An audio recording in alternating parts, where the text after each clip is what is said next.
Baik, kita perhatikan teman-teman semua. Assalamualaikum warahmatullahi wabarakatuh. Waalaikumsalam warahmatullahi wabarakatuh. Berhubung kali ini dosen tidak bisa masuk, maka kelompok kami akan mengadakan pentas drama dari kelompok antropologi ekonomi dengan judul Perjalanan Uang dari barter hingga digital. Sebelumnya perkenalkan, nama saya Nur Hidayat. Perkenalkan, nama saya Yusuf Putra Hendra. Saya Dudan Fatul Inayah. Dan saya Nanda. Saya Revo Regas. Saya Maulida. Kami dari kelompok antropologi antropologi ekonomi akan menunjukkan sebuah drama.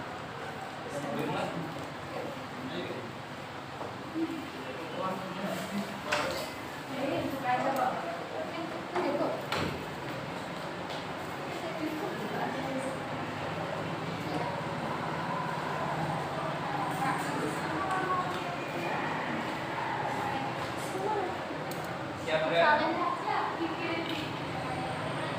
mari kita mulai perjalanan ini dari ribuan tahun yang lalu, saat manusia hidup sederhana di masa Neolitikum.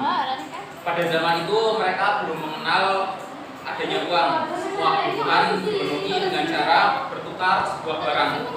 Inilah yang kita kenal sekarang sebagai sistem barter. Metode yang menjadi fondasi awal dalam sebuah konsep pembayaran.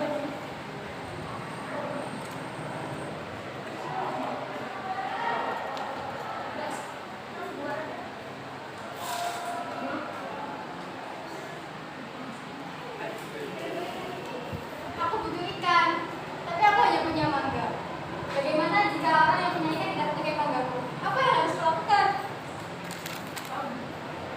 Namun barter tidaklah mudah. Tidak ada nilai yang pasti dalam barang yang ditukar, sehingga proses ini seringkali menjadi begitu rumit. Bayangkan, untuk mendapatkan satu ekor ikan, seseorang harus membawa beberapa buah mangga hanya untuk satu ekor ikan ataupun barang lain yang mungkin belum tentu diinginkan oleh pihak lain tersebut. Ayo silakan. Aku ini memberikanmu.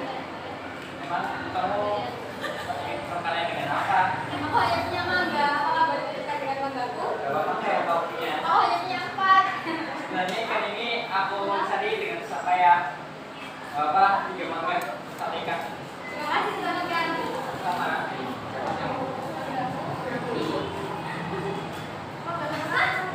Inilah kelemahan dari sistem barter.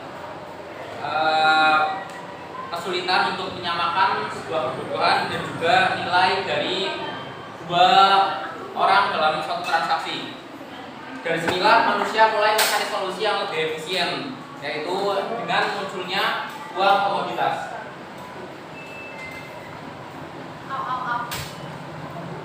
Setelah kesulitan dengan barter, manusia menemukan ide baru, yaitu uang komoditas. Uang komoditas adalah barang-barang yang memiliki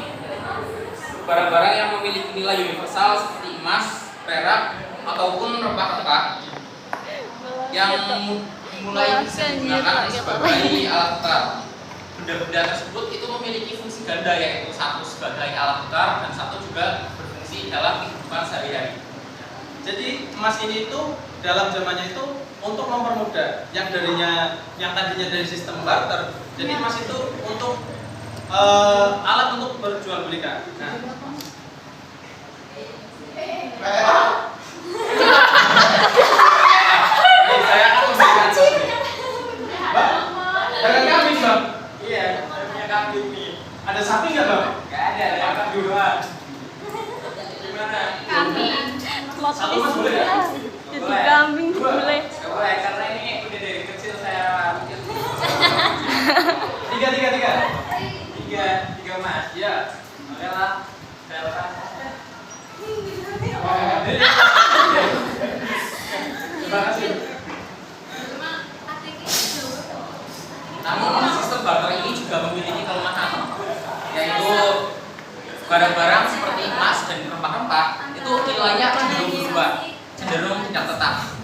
Oleh karena itu, salah satu masalahnya adalah emas terlalu berat untuk dibawa dan rempah-rempah itu cenderung tidak bisa bertahan lama, sehingga seiring waktu rempah-rempah itu akan basi dan juga mulai kehilangan nilainya.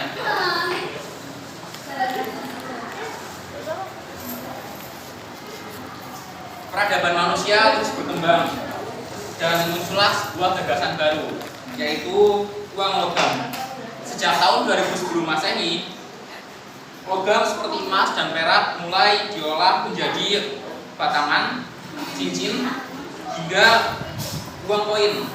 Uang logam itu cenderung memiliki nilai yang tetap dan juga tidak mudah rusak. Dengan logam ini, pembayaran menjadi lebih mudah. Pemerintah mencetak dengan berbentuk dan menambahkan stempel resmi untuk memastikan logam ini keasliannya. Percetakan koin juga memberikan simbol terhadap kekuatan politik dan juga budaya. Bahkan Alexander Agung dari Makedonia memasang wajahnya pada sebuah koin, seolah ingin menunjukkan bahwa ia adalah pemimpin yang abadi.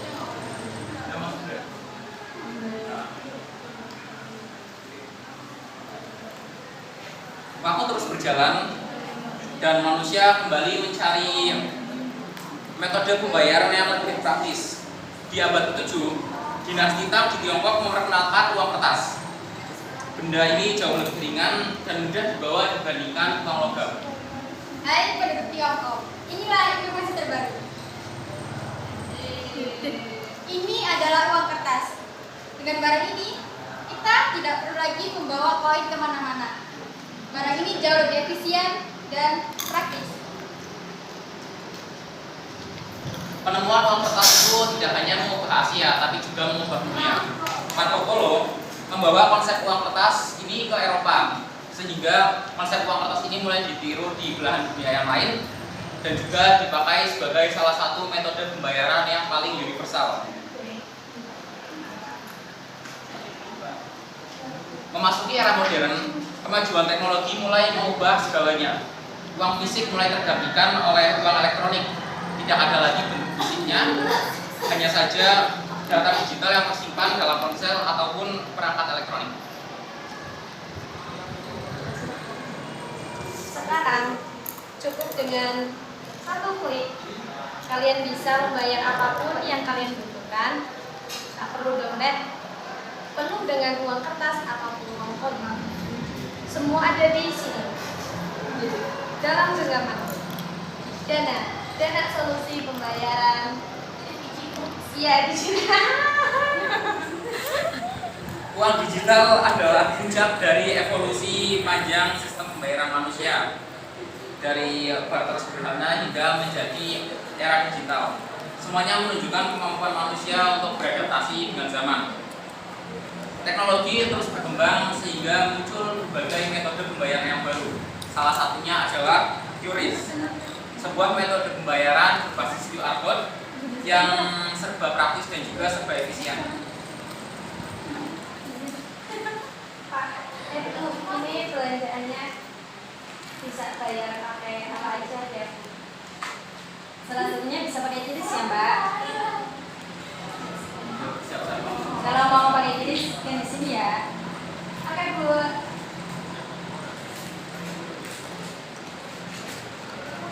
Sudah selesai, Bu. Terima kasih ya. Sama-sama. Lihat, pembayaran selesai dalam hitungan detik.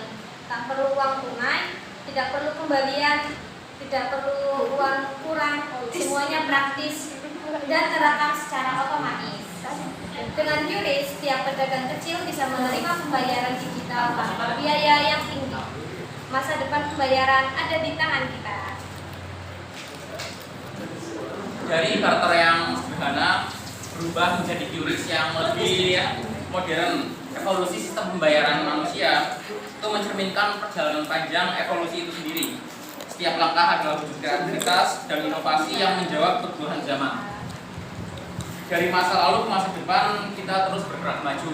Kami dari kelompok antropologi ekonomi, sekian dari kami. Terima kasih. Wassalamualaikum warahmatullahi wabarakatuh. Waalaikumsalam warahmatullahi